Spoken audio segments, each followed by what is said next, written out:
previous sessions, if you see with the class, we have started with our structural mechanics, and where we have to learn about what is meant by static indeterminacy and kinematic indeterminacy. If you see with my previous class, I have given you what is meant by, first of all, you have to know what is meant by indeterminacy. Indeterminacy is nothing but the number of unknown reactions, like the number of equilibrium equations we have, and the number of unknowns we have to find it out. Now, if you remove, like as we know that we'll be having only three equilibrium equations we have. What are those three equilibrium equations? Here you can see we have summation of f of x equal to 0, summation f of y is equal to 0, and summation mx like mx xy is equal to 0. So these are the three equilibrium equations we have. But if you see that if you have like 4 unknowns or if you have 5 unknowns, then the extra 2 unknowns whatever we are getting, that is known as the degree of indeterminacy, we call it as static indeterminacy. Now if you see with static indeterminacy, we have our external indeterminacy, we have our internal indeterminacy we have. So our static indeterminacy has been divided into two categories, which is external indeterminacy and internal indeterminacy. If you see with external indeterminacy, as I have said you that it deals with the number of unknown support reactions in the excess of available equilibrium equations. Number of available equilibrium equations, how many we have, and if you see it deals with the number of unknown support reactions. Yes or no?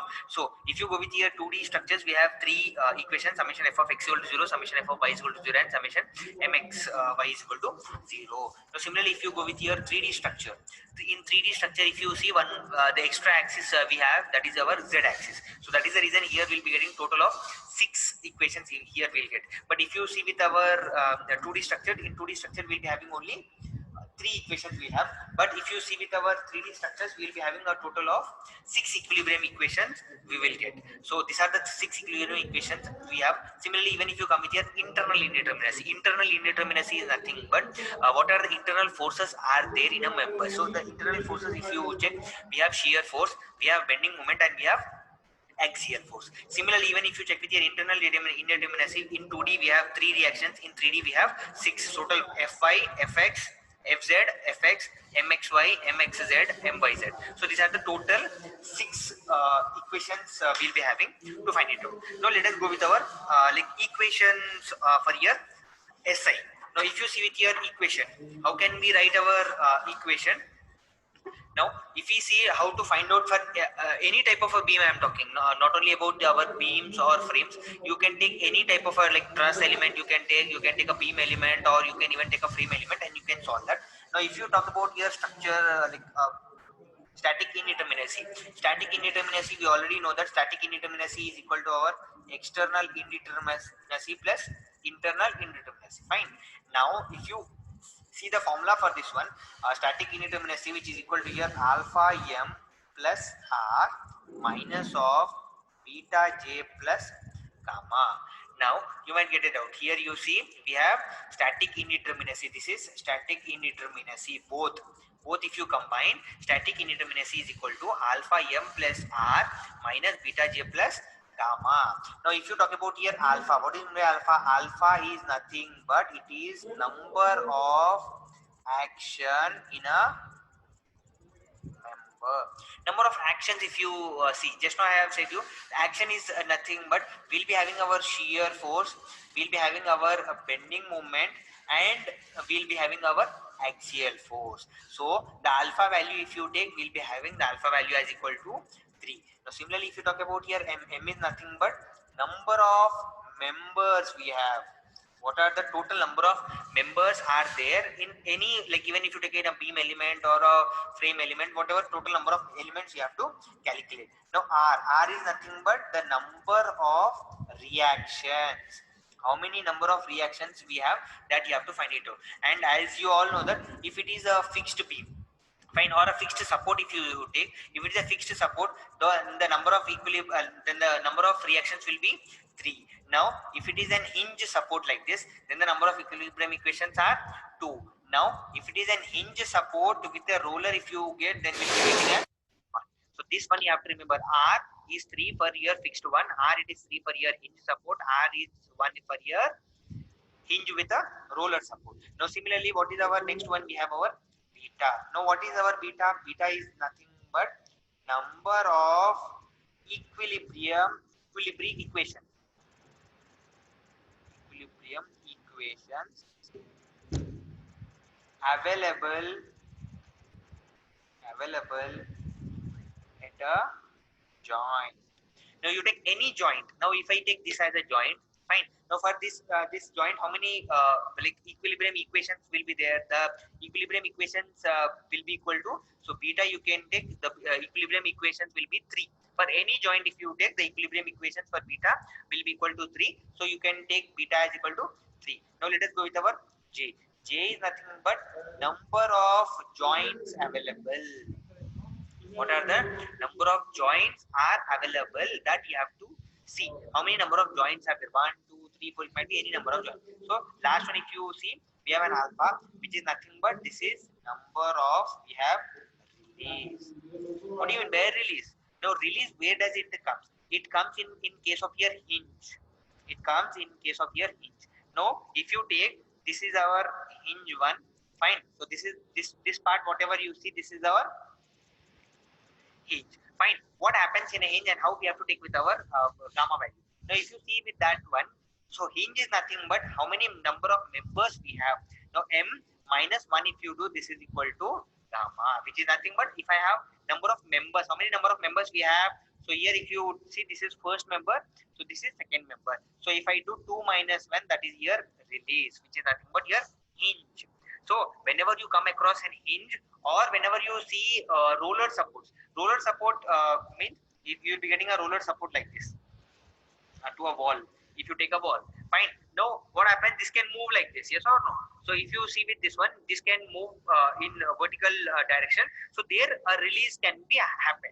Or best example is most of the times you'll be coming across a hinge. So this is our hinge. So in hinge, if you talk gamma value, you can take it as m minus 1, where m is nothing but number of members. So here if you see, we have two members. This is first member, this is second member. So m minus 1 if you do, that is nothing but here gamma.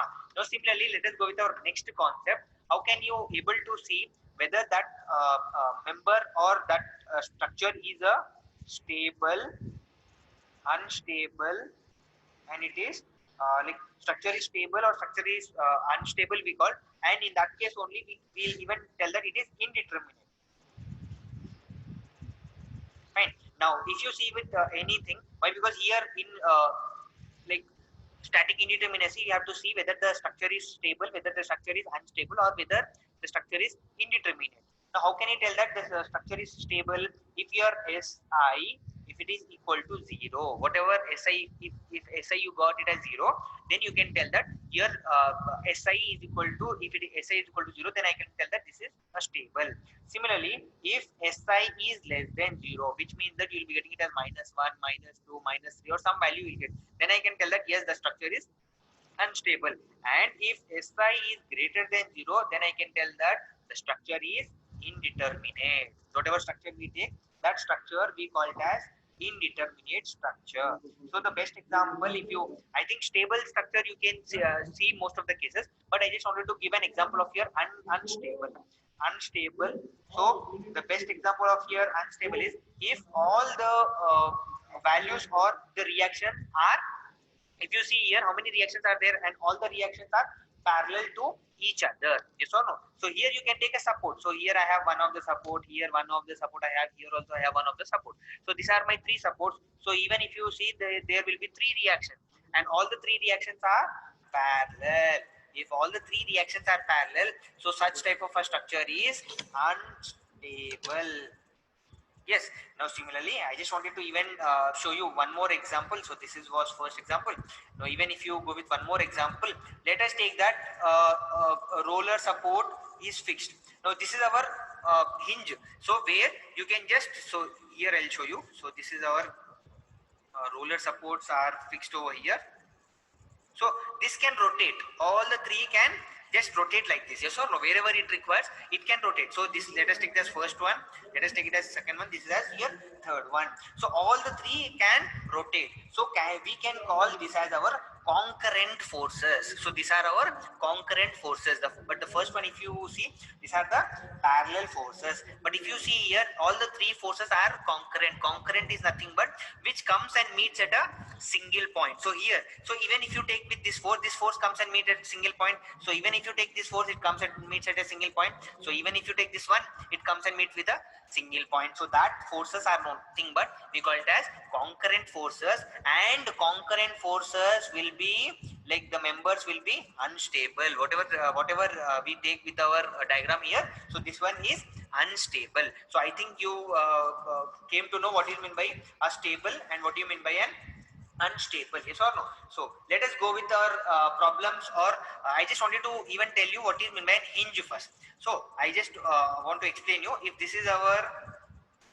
four members are there, let us take, we have four members, and here I have an hinge. Fine. So hinge, if you talk about a hinge, I have already explained you. So alpha value, whatever you get, that is nothing but the release we call, yes or no? So the release for an hinge, if you talk, so what I have said you, this is equal to m minus 1.